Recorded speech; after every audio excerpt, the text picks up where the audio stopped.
Primeiro, nós vamos terminar o conteúdo da primeira unidade, que, para quem lembra, nós paramos aqui no item 5. Existe uma retroalimentação entre os setores tradicional e moderno, e a gente parou aí. Então, nós vamos seguir a partir do item 6, tá? Vocês já têm esses slides, tá? Que é sobre o processo de substituição de importações. Lembrando que nós estamos vendo os itens... Não tem ninguém pedindo para entrar. Nós estamos revendo os itens do texto, que foi a nossa leitura, primeira leitura básica, tá? Então, começando. Item 6. O processo de substituição de importações nas indústrias de base e no setor de fertilizantes agrícolas precisa ser complementado pelos estados nacionais. Tá? Vamos primeiro entender o que é processo de substituição de importações, ao qual o autor se refere. Tá? Substituir importações significa você fortalecer, você que eu falo, o Estado, é uma decisão de política econômica, uma decisão de planejamento a nível nacional. Tá? Significa que aquele Estado, aquele país, ele toma uma decisão de política econômica de permitir que todas as, ou quase todas as importações do país sejam substituídas pela indústria local, ou, como alguns autores chamam, indústria nativa, indústria nacional. Então, significa que o Estado ele vai apoiar a indústria nacional para não ter que importar, para não ter que comprar de outros países. No Brasil, isso foi adotado desde os anos 30, a partir da crise de 29, até o primeiro e o segundo choque do petróleo nos anos 70. Tá? Havia, nessa época, uma escola de teoria econômica chamada CEPAL, tá? Que significa Comissão de Estudos para a América Latina, que foi muito influente, muito poderosa nessas décadas de 60 e 70. Vamos lembrar que a década de 60 foi eleita pela ONU a década do desenvolvimento. Então, houve muito financiamento externo, inclusive para a própria existência da CEPAL. E o Brasil seguiu o chamado receituário cepalino, na época, tá? Para fortalecer a indústria interna. Então, é quando começa a fase da industrialização pesada no Brasil. O ícone, vamos dizer, dessa época aí é Juscelino Kubitschek, com aqueles famosos 50 anos em 5. Tá? E é quando começa o investimento pesado na área de siderurgia, petróleo e gás, etc., que são as chamadas indústrias de base. Tá? Ele colocou aí no texto, vocês viram, a questão dos fertilizantes agrícolas, porque eles eram extremamente caros na época. Então, o Estado ele compensava para que fosse produzido aqui. A crítica a esse processo, a esse sistema, que vigorou da década de 30 até o final dos anos 70, iniciozinho dos anos 80, é porque ele não inovava em nada, ele simplesmente copiava o que outros países produziam e simplesmente produzia a nível nacional, bancado pelo Estado. Tá? Então, essa é a grande crítica. Outro ponto que o autor coloca, o item 7, a concentração de renda e a exceção da camada tecnoburocrática. Inclusive, a tecnoburocracia, eu vi que foi um dos temas escolhidos na lista que o representante de turma me enviou. Achei muito interessante vocês terem escolhido. Bom, concentração de renda não é novidade, o Brasil nunca conseguiu, vamos dizer, sair dos indicadores de desigualdade de renda. Né? Você tem uma pequena faixa da população que ganha 80% a 90% a mais do que os outros, né? E essa tecnoburocracia, que eu acho que é interessante a gente entender e trabalhar o conceito, o que é que significa camada tecnoburocrática ou tecnoburocracia. Esse conceito ele significa a burocracia que cerca o Estado. Então, são os famosos concursos públicos, principalmente aqueles que pagam muito bem. Por exemplo, em plena época de pandemia, de crise, toda essa problemática que estamos vivendo na economia mundial e na economia brasileira, você vê que tem concurso aí anunciando salário de R$ 22 mil, às vezes até mais. Tá?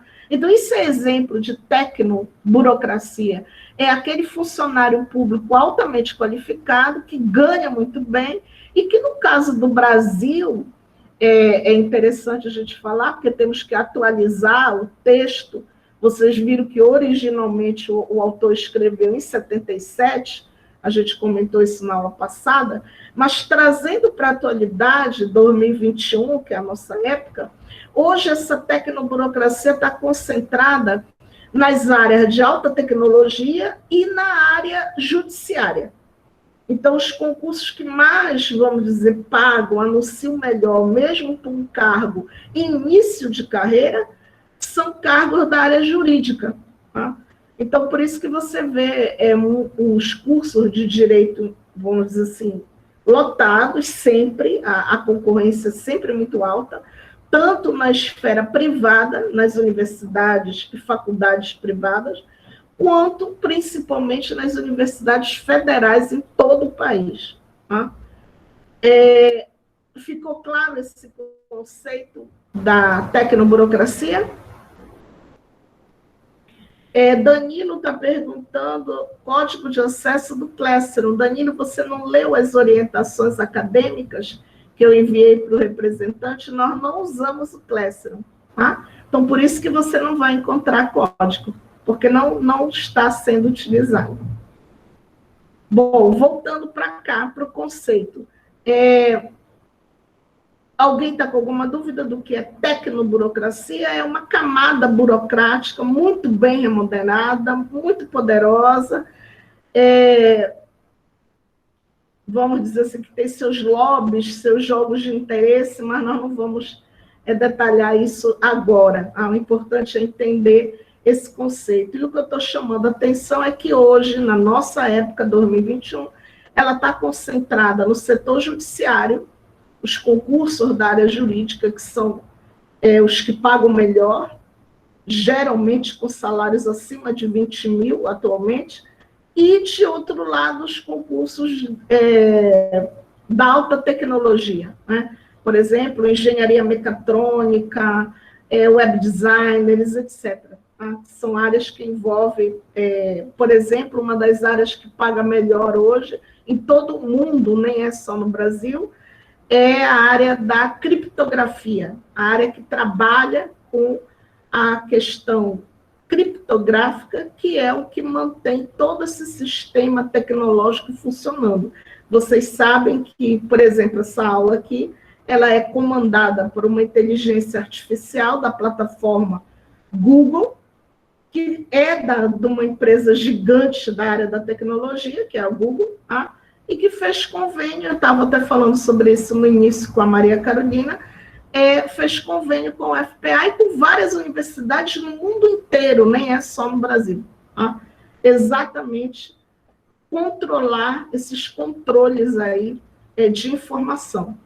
Só isso dá uma tese de doutorado para você ir embora até o pós-doutorado. Tá? Essas gigantes, as chamadas Big Techs, as gigantes da tecnologia, o domínio que elas têm hoje sobre o sistema econômico de maneira geral. Bom, tá tudo bem? Vamos seguir? Vamos voltar para lá? A tríplice função do Estado. Primeiro, o Estado é um planejador. Ele racionaliza o sistema via capacidade de intervenção no mercado. Tá? Ele também é um empregador, que é a sua segunda função. Ele é responsável pelos níveis de investimento do sistema, nos setores de comunicação, energia, indústria de base, transporte, os chamados investimentos de infraestrutura, que geram emprego e renda. E ele também é um financiador. Ele financia a longo prazo as grandes empresas e, atualmente, com a pandemia, ele garante renda mínima e crédito para micro e pequenos empresários. Eu acho que vocês estão acompanhando pela mídia, internet, televisão, enfim, vendo o quanto, tanto a nível nacional, quanto a nível estadual e a nível local, no sentido da prefeitura, está tendo essa questão da renda mínima, está tendo a questão do crédito, etc. A todo momento, governadores, prefeitos, o próprio presidente da República, o ministro da Economia anunciam medidas nesse sentido. Então, veja bem, essa tríplice função do Estado, que já era forte na época que o autor escreveu o texto, hoje, com a pandemia, ela se torna, vamos dizer, premente. Ela é super necessária, porque o setor privado não vai entrar em áreas onde não há um retorno do seu investimento garantido. Agora, o que preocupa, vamos dizer, fazendo um comentário rapidíssimo, porque não é nosso objeto aqui, é a notícia que quase todos os dias está saindo na imprensa de empresas empresas multinacionais, que estão paralisando suas produções no Brasil. E isso é muito triste, não só pela questão do desemprego. Por exemplo, a LG acabou de fechar 3 fábricas, paralisou sua produção, encerrou, não vai mais produzir celulares, etc. E milhares de trabalhadores, pais e mães de família na rua. Tá? Então, isso é gravíssimo. Significa que o país está perdendo confiança de investimento. Fora isso, tem as indústrias automobilísticas também paralisando, saindo. Ford encerrou a sua fábrica no ABC, que era um símbolo. Enfim, mas isso é um assunto de economia brasileira. Lembre-se aquilo que eu falei na outra aula. O programa de vocês ele é muito interessante porque ele faz um mix de microeconomia, macroeconomia, economia brasileira e desenvolvimento econômico. Tá? A necessidade do financiamento externo. Todo país em desenvolvimento, ou, no caso do Brasil, apesar dos problemas, apesar dos indicadores negativos, mas ele ainda é considerado um país emergente pelo tamanho do seu mercado, pelo próprio tamanho da sua economia. O Brasil, assim como outros países, ele precisa de financiamento externo. O Estado Nacional sozinho não tem condições de bancar o seu processo de desenvolvimento. E aí é que entra a questão da confiabilidade. Para um mega investidor, hoje, os fundos de investimento, que não é mais uma pessoa ou outra, como era no passado, que você tinha mega investidores, como o George Soros, por exemplo, que é um ícone, é um símbolo na área de investimento externo, mas hoje você tem fundos que congregam milhares de investidores no mundo inteiro. E esses fundos, eles são muito atentos à classificação das agências de risco. Então, por exemplo, vocês têm uma disciplina maravilhosa, mercado de capitais, onde se estuda o rating. O rating é a avaliação de risco. E aí você vê como que um país ele vai subindo, ou ele vai mantendo, ou ele vai decaindo. O Brasil está decaindo. Quanto mais saem notícias a nível internacional negativas, isso repercute na queda para você conseguir alocar, captar financiamento externo. Tá? E, finalmente, o último item que o autor trabalha, a industrialização capital intensiva gera dependência tecnológica, que foi o tema do exercício de vocês. Tá? Por sua vez, está vinculado ao desenvolvimento econômico dependente ou subdesenvolvimento industrializado. Na verdade, vamos esclarecer aqui os conceitos. O que é industrialização capital intensiva? É uma industrialização focada em tecnologia. Se você não tem tecnologia própria, você tem que importar. A chamada importação do know-how tecnológico. Tá? Então, por exemplo, Zona Franca de Manaus, para pegar um exemplo nosso aqui da nossa região amazônica, ela não fabrica nada, ela monta. As empresas que existem na Zona Franca de Manaus, elas não são fábricas no sentido tradicional, elas são montadoras. Vem o know-how da sede, do país mãe, da empresa mãe, e simplesmente é montado aqui. Isso significa que nós não conseguimos construir ao longo dos últimos 40, 50 anos um projeto de desenvolvimento sem ser o que está escrito aí, desenvolvimento econômico dependente ou subdesenvolvimento industrializado. E aí, para fechar, a consideração final, que o nome da unidade é a formação de preços no sistema econômico. A formação de preços no sistema econômico está vinculada a um processo produtivo multidimensional, com vários agentes e fatores que são dinâmicos no tempo, as características de cada momento histórico, e no espaço geopolítico de cada Estado nacional. O que significa isso? Vamos traduzir e trabalhar melhor. Primeiro, o que é um processo produtivo multidimensional? Significa que todos os agentes produtivos, aqueles que a gente viu lá no início, o Estado, as empresas, a sociedade civil, todos os agentes estão envolvidos. Por isso o nome, processo produtivo multidimensional, com vários agentes e fatores. Esses agentes e fatores, eles são dinâmicos no tempo. Significa que cada momento histórico ele tem a sua particularidade. Por exemplo, quando Juscelino Kubitschek propôs tirar a capital federal do Rio de Janeiro e construir uma cidade que não existia, Brasília, no meio da região centro-oeste, é claro que muitas pessoas chamaram ele de louco.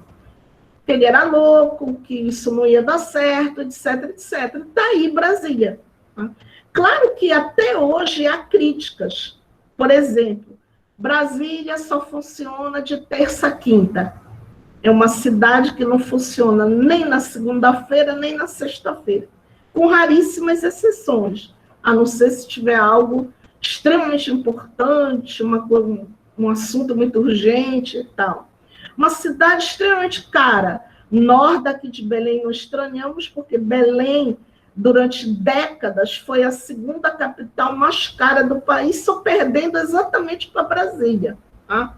Então, por exemplo, se você vai daqui de Belém e vai passear num shopping center em Brasília, você não vai estranhar os preços.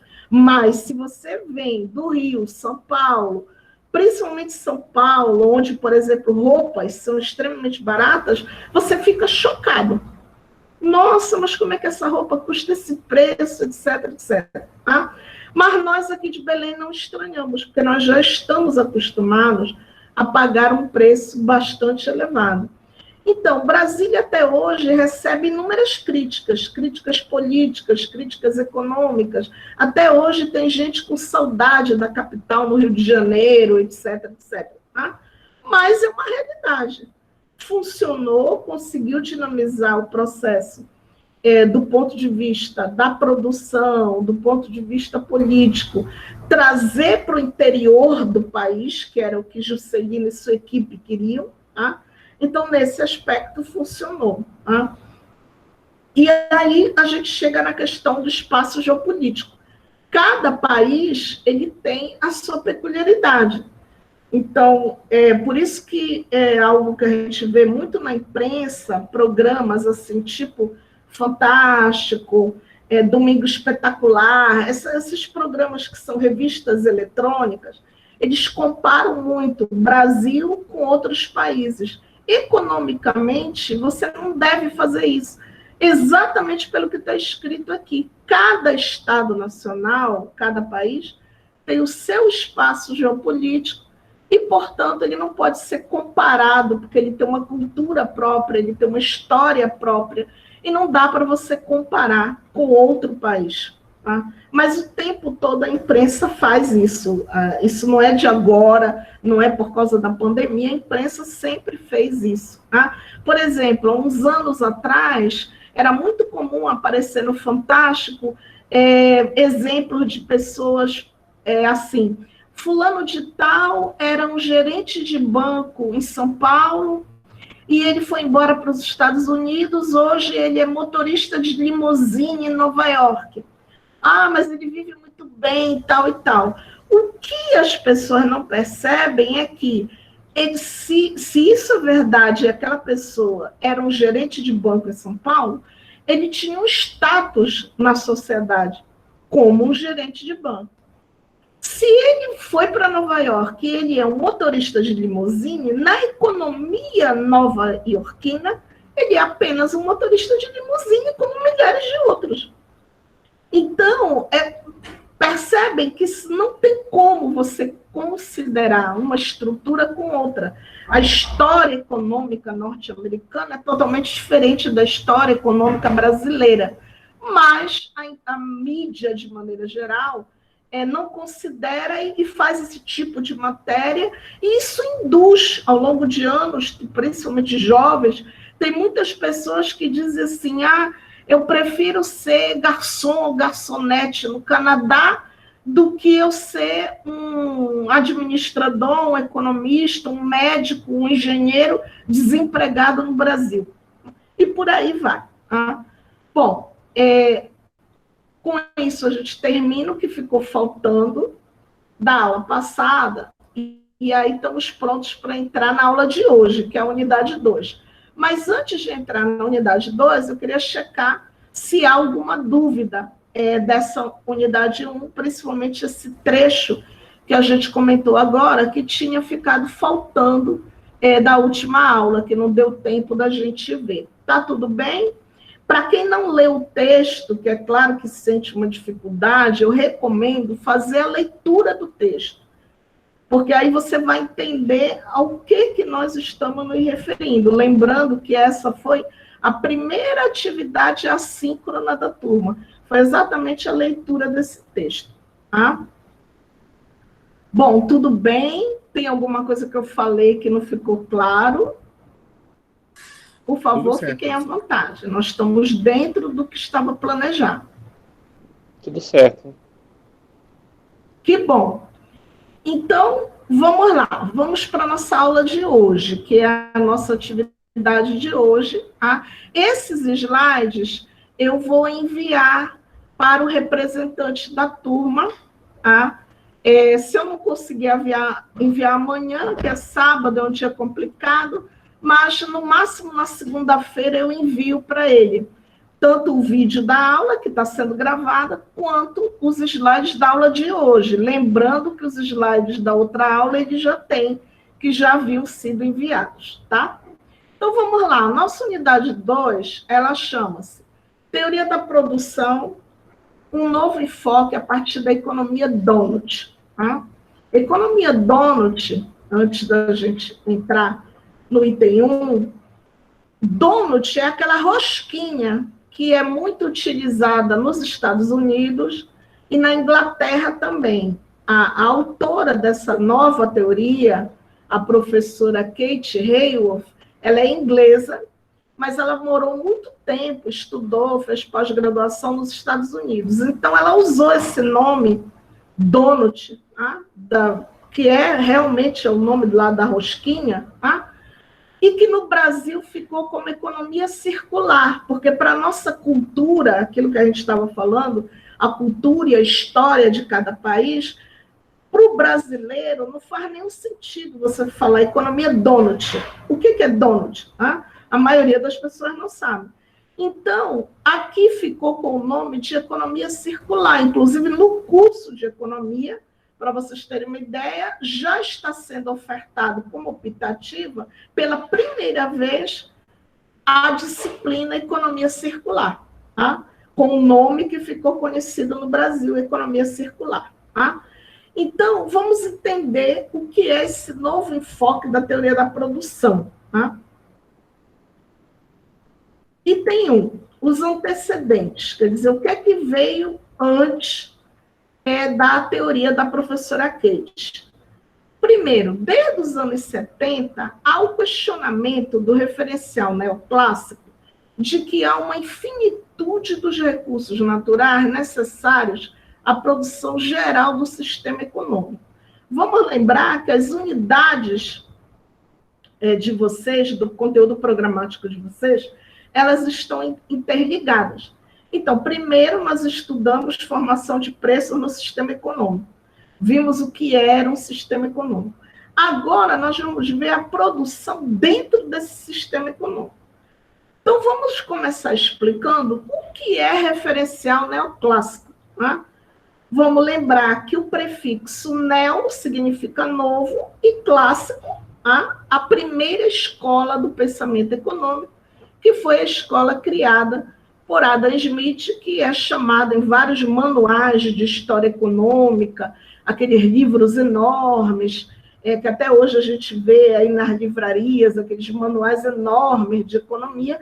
Adam Smith é chamado pai da economia. Por que ele é chamado pai da economia? Porque ele inaugurou a fase científica da economia. Antes de Adam Smith, não é que não existisse nada, já haviam várias teorias, mas elas todas hoje são consideradas fase pré-científica da ciência econômica.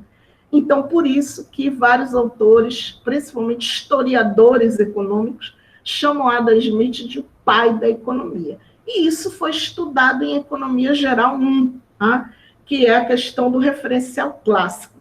Referencial neoclássico significa você pegar as ideias do Adam Smith e trazer para a atualidade. Então, por exemplo, todo esse receituário neoliberal, privatizações, o Estado mínimo na economia, tudo isso é da área neoclássica. Né? Esse referencial neoclássico, ele sempre foi o mais forte, o que nós economistas chamamos o mainstream da ciência econômica. Mainstream significa a principal corrente, a corrente teórica mais forte. Lembrando que a ciência econômica tem 4 grandes correntes: a clássica, a marxista, a keynesiana e a schumpeteriana. Tá? Entre todas elas, a neoclássica, ou seja, o clássico adaptado à atualidade, é a mais forte. Mas ela sempre foi questionada. Então, eu fiz questão de colocar aqui para vocês que nunca houve consenso. Tá? Pois não? Só uma dúvida aqui. Qual é a sua linha de pensamento? Não entendi, eu não ouvi. Qual é? Qual é a sua linha de pensamento econômica das 4? Das 4? Isso. Eu vou deixar para vocês concluírem na nossa última aula de encerramento, vocês me dizem. Tá bom, obrigado. Bom, vamos lá, vamos voltar para cá. Esse questionamento, ele começa nos anos 70, a partir de uma tese de doutorado de um professor que morreu de uma forma trágica nos anos 70, chamado Fred Hirsch, e que foi o primeiro economista no mundo a questionar o que se chama hoje os limites do crescimento. Que o crescimento econômico de um país, ou seja, a expansão da base produtiva de um país, ele tem limites. Algo que o referencial neoclássico não considera. Então, veja bem, Fred Hirsch, ele morre de uma forma trágica num acidente de carro, e ele, inclusive, não chegou a defender a tese dele, mas os seus alunos, junto com a sua esposa, fizeram, na época, vamos dizer, uma vaquinha e publicaram em livro a tese que ele não chegou a defender. É um livro que é um clássico esgotado, esgotadíssimo, só em sebos. Você encontra que são os limites sociais do crescimento.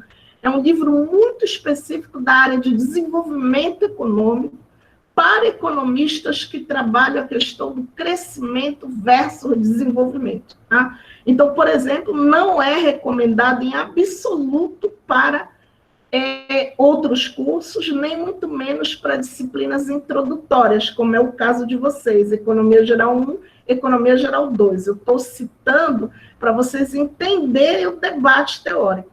Fred Hirsch começa esse debate, mesmo com seu falecimento, o seu livro teve um impacto enorme, e, posteriormente, se começa a ter toda uma discussão a partir desse questionamento. Existe limite para o crescimento e um dos limites é a questão do meio ambiente. E aí é muito interessante que você tem dentro da economia duas linhas que estudam o meio ambiente. A chamada economia ecológica, tá? E a economia ambiental. Muita gente pensa que elas são a mesma coisa. Não, elas são completamente diferentes. Uma vai pelo viés neoclássico, que é o mainstream, que é a corrente principal, que vai trabalhar oferta e demanda, custos, produção, etc. E tem a outra que vai se contrapor, que vai se contra-argumentar. Até então, começa a haver toda uma discussão, que eu vou tentar fazer uma síntese rapidíssima aqui, nos anos 80 e 90, com o relatório Nosso Futuro Comum, um relatório que foi coordenado pela ex-primeira-ministra da Noruega, Gro Brundtland, por isso que ele ficou conhecido como Relatório Brundtland, e que em português ficou Relatório Nosso Futuro Comum, tá? E que começa a trabalhar o conceito de desenvolvimento sustentável, ou seja, crescer sem destruir. É preciso ter industrialização? É preciso ter mineração? Sim, mas não é obrigado a sair destruindo todo o meio ambiente, todos os recursos naturais. É uma discussão enorme, houveram várias conferências internacionais. A primeira foi a Conferência de Estocolmo, em 72. Em 1992, tem a Rio, a chamada Eco 92, ou Rio 92, que, na verdade, o Rio se apropriou, ficou o nome Rio 92 como uma estratégia da Embratur, na época, e da Rio Tour, a empresa federal, e a regional de turismo do Rio. Então, o nome original era Eco 92. Ficou Rio 92, que era para divulgar o Rio de Janeiro.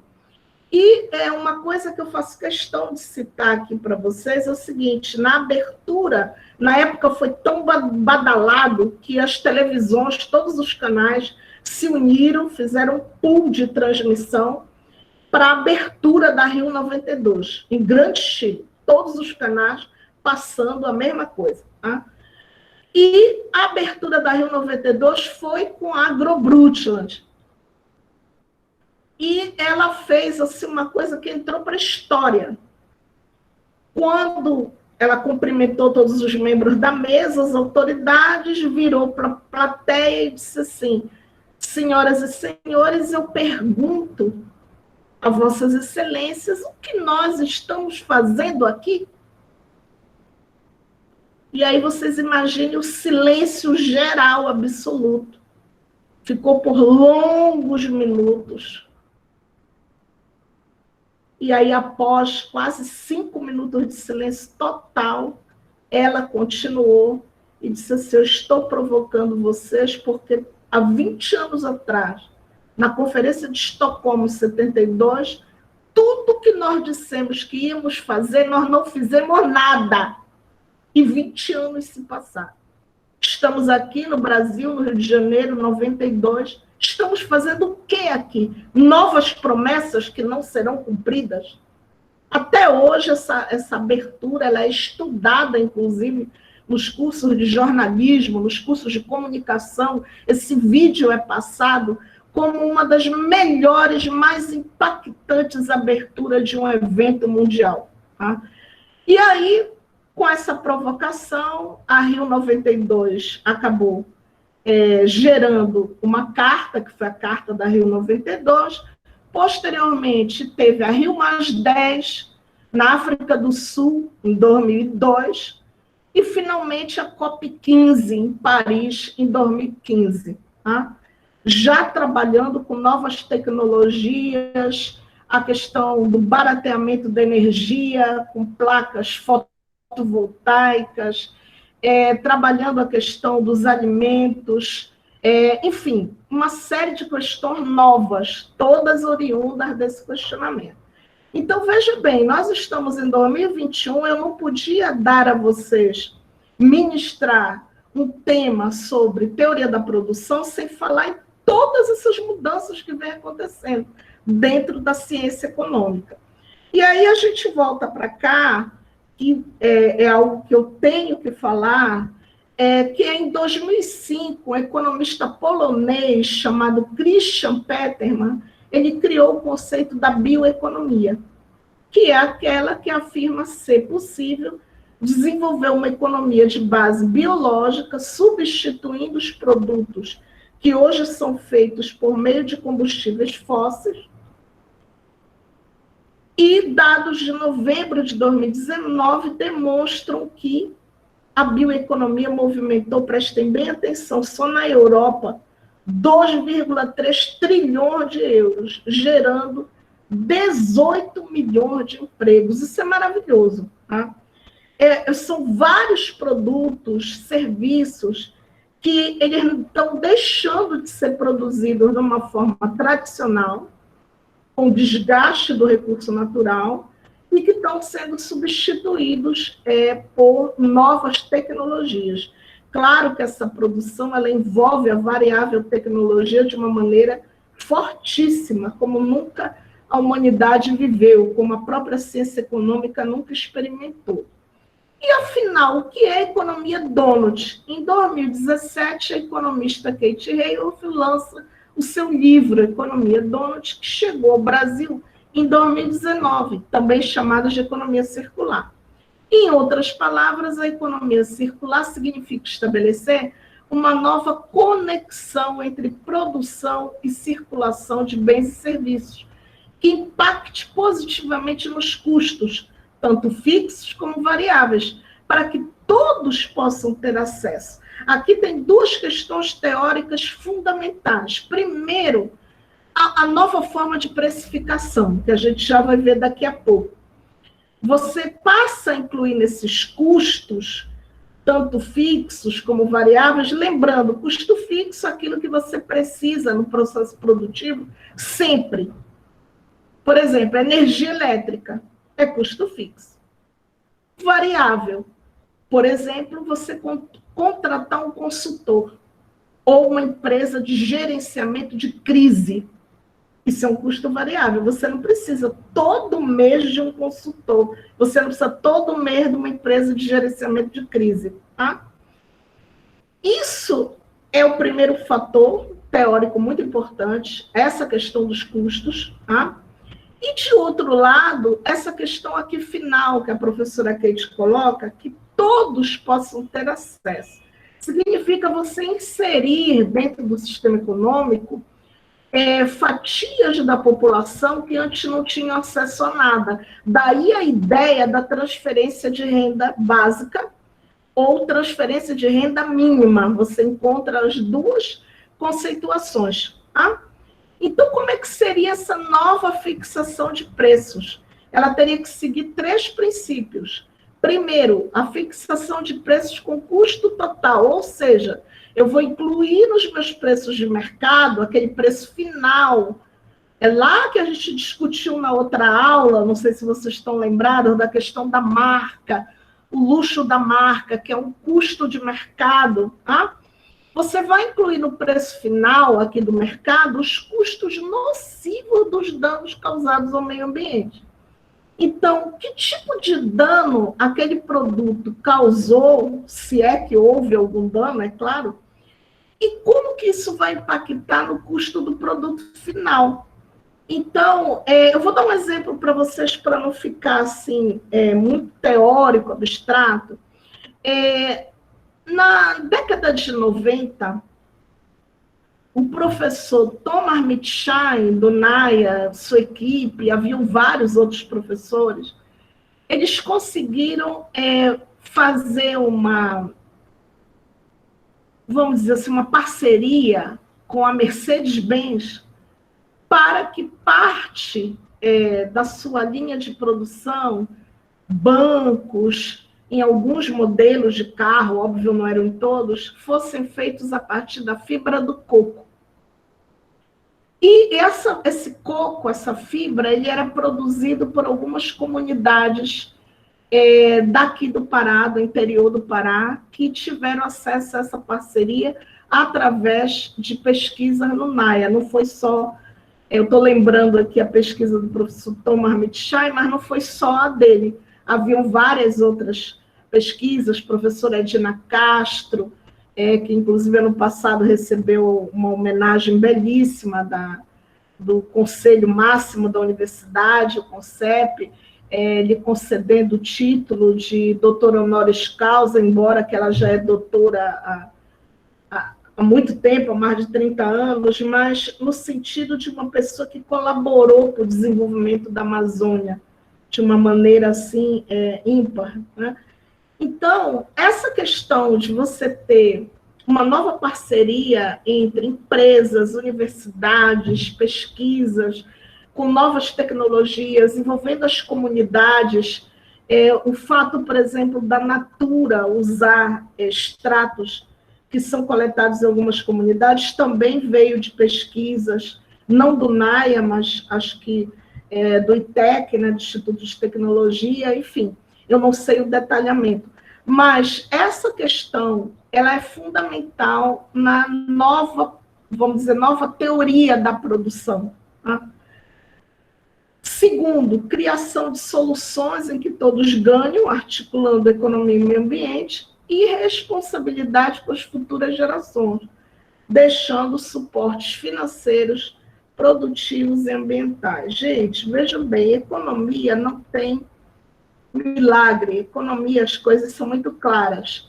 Por exemplo, os países que se saíram melhor no controle da pandemia foram aqueles países que imediatamente, quando começou os primeiros casos, eles fizeram logo um fundo Covid. Reúne, vê de onde vai tirar dinheiro e cria logo o fundo. Não é você ir só numa atitude reativa. O problema acontece, aí você faz alguma coisa. Não, é numa atitude proativa. Você se antecipa ao problema. Por exemplo, a primeira, eu não lembro agora o nome, que era uma ilha, uma ilha na Europa, que eles conseguiram controlar rapidamente. A questão, acho que de 1 mês, 2 meses, eles controlaram, e inclusive chamou muita atenção, porque o ministro da Saúde era um médico veterinário. É uma ilha pequena, e o médico veterinário, não lembro agora o nome dele, posso até procurar esse artigo para depois enviar para vocês. Qual foi a primeira coisa que ele fez? Criou um fundo, vamos precisar de dinheiro. Senta e vê de onde vai tirar. Vamos fazer um fundo para a Covid. Segundo, vamos logo importar kits de teste. Vamos testar todo mundo. E ver quem está doente e quem não está. Vamos separar. Isola quem está doente, cuida de quem está doente. E os outros, a vida segue. Sucesso total. Em acho que menos 2, 3 meses, estava tudo controlado, tudo ok. Claro que aí alguém vai dizer assim, mas é uma ilha, é pouca gente, e tarará. Mas se você tem um bom planejamento, você consegue bons resultados. Se você não tem planejamento nenhum, você tem péssimos resultados. Tá? Bom, a essência Donut. A essência que eu tirei na íntegra do livro da professora Kate. A essência do Donut é um alicerce social de bem-estar, abaixo do qual ninguém deve cair, e um teto ecológico de pressão planetária que não devemos transpor. Entre os dois encontra-se um espaço seguro e justo para todos. Vamos fazer o raciocínio que ela fez. Vamos tentar entender o que ela queria dizer. Donut, a rosquinha, por isso que ela botou o nome, ele tem um buraco no meio. Aquele buraco é a área onde ninguém deve cair. A área da rosquinha, a área do biscoito, é esse espaço justo que ela fala, onde todos devem estar. Muita gente acha que essa teoria dela é uma maluquice, que é ingênua, etc. Não, porque eles avançaram muito, a equipe dela, nos indicadores. Então, quando eu mandar o material para vocês, provavelmente na segunda-feira, eu vou mandar para vocês 2 tabelas do livro para vocês verem os indicadores. É claro que eu não posso cobrar nada disso de vocês, porque está num nível muito mais elevado, teoricamente, do que seria a economia geral de hoje. Mas é só para vocês entenderem com que tipo de indicadores eles estão trabalhando. Tá? Então, por exemplo, na área da alimentação, eles estão trabalhando com algo muito interessante. Quantas pessoas morrem por desnutrição absoluta, que significa fome total? Você morrer por desnutrição é um dos indicadores que eles trabalham. Ou seja, não é apenas ficção teórica, tá? Eles estão trabalhando muito seriamente. E aí, finalmente, a conclusão dela, novamente, na página 305 do seu livro, Economia Donut propõe uma visão otimista do futuro comum da humanidade, uma economia global que cria um equilíbrio próspero graças à sua concepção distributiva e regenerativa. Regenerativa, ela está falando em relação ao planeta. Vocês vão ver lá que tem vários indicadores de meio ambiente. E distributiva é em relação à renda, que todos têm uma renda mínima. Uma das coisas que ela fala, que sempre incomodou ela, desde que ela era aluna de economia, é moradores de rua. No caso, nos Estados Unidos, os chamados sem teto. E aqui, para nós, os moradores em condição de rua. Tá? Pessoas que não têm onde morar, que moram debaixo das marquises, dos edifícios, etc. Tá? Então, isso realmente é muito triste, se você for parar para pensar. Pessoas que não têm absolutamente nada, a não ser aquilo que vem da caridade, ONGs, igrejas que ajudam, tá? Ou o Estado, alguma oferta do Estado. Tá?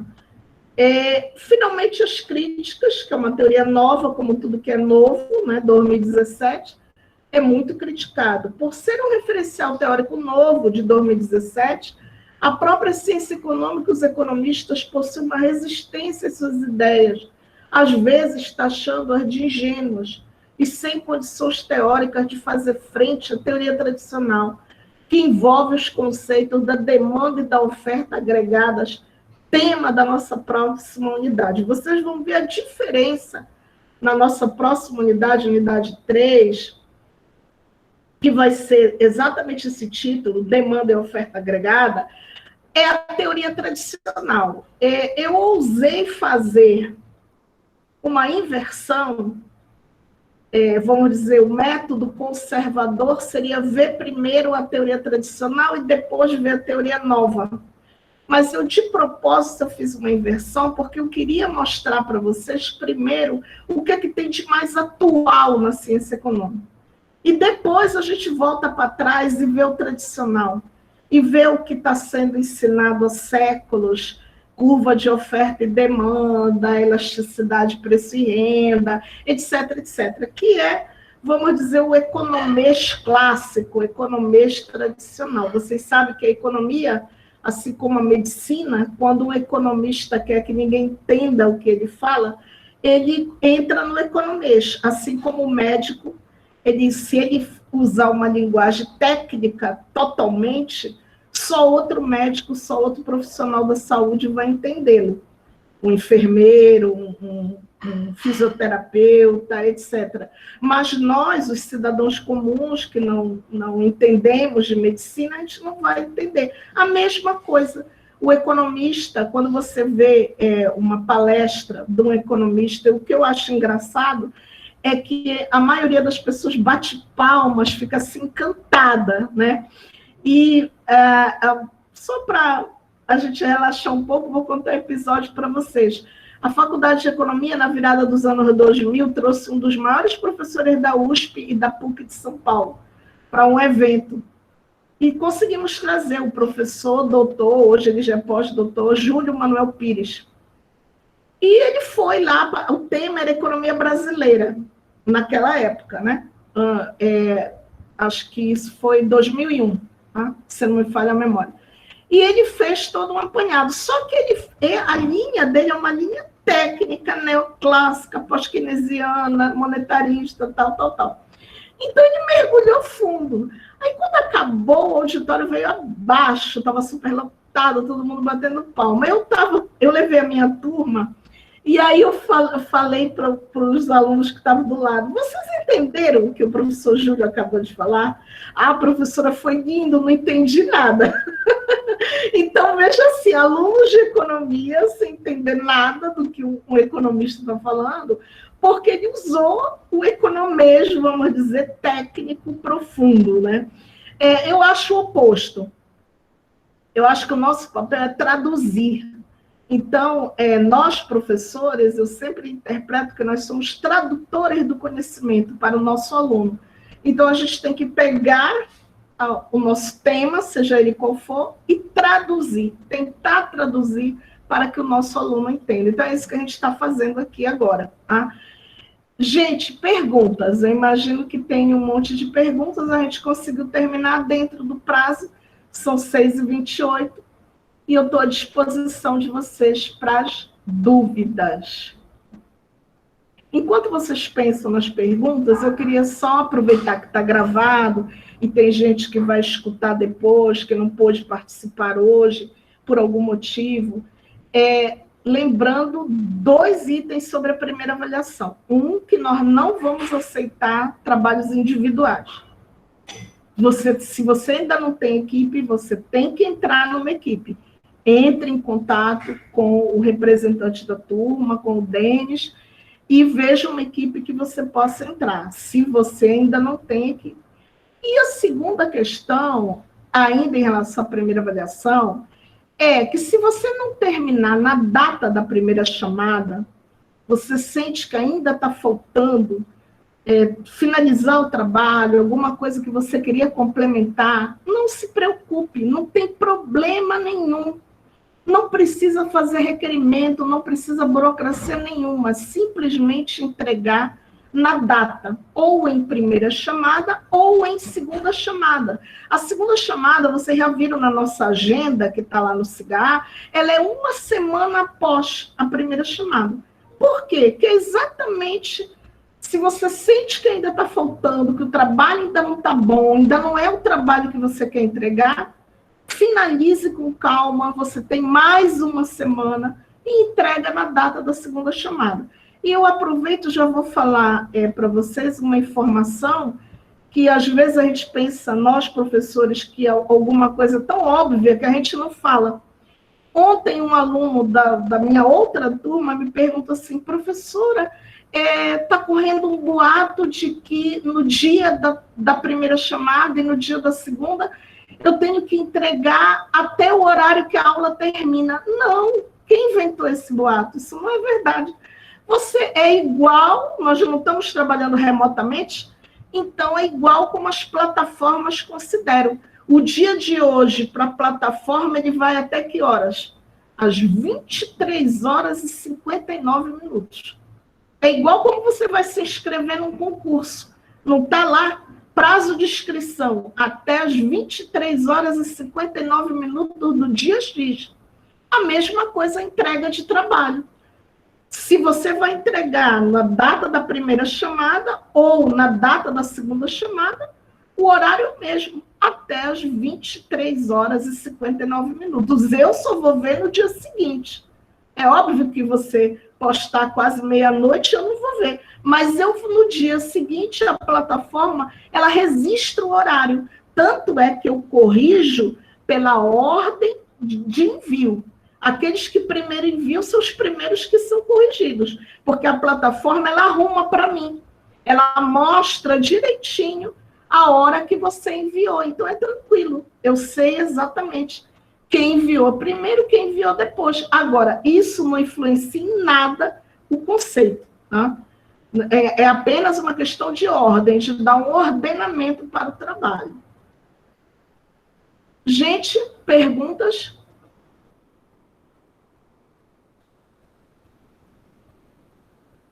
É para entregar pelo CIGAR? Não, tá lá. Eu mandei as orientações, para mandar para o meu e-mail.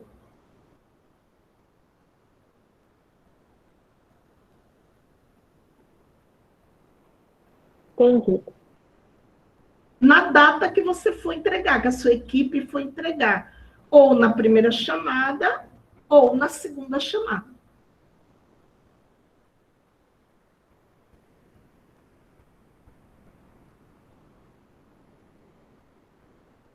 Bom, eu vou paralisar a gravação.